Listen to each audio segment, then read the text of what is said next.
We're at the 2019 Communiversity Day here at Stony Brook University. Absolutely spectacular day. It's a great opportunity to open up the campus to all of our neighbors. We're really pleased that everyone's here today enjoying themselves and learning about our mission.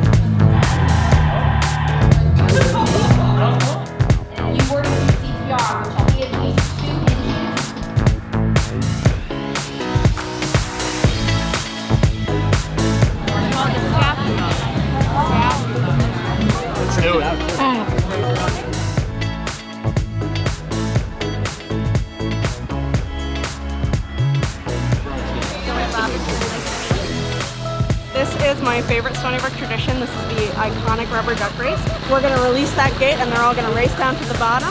The first place duck and the last place duck get a prize.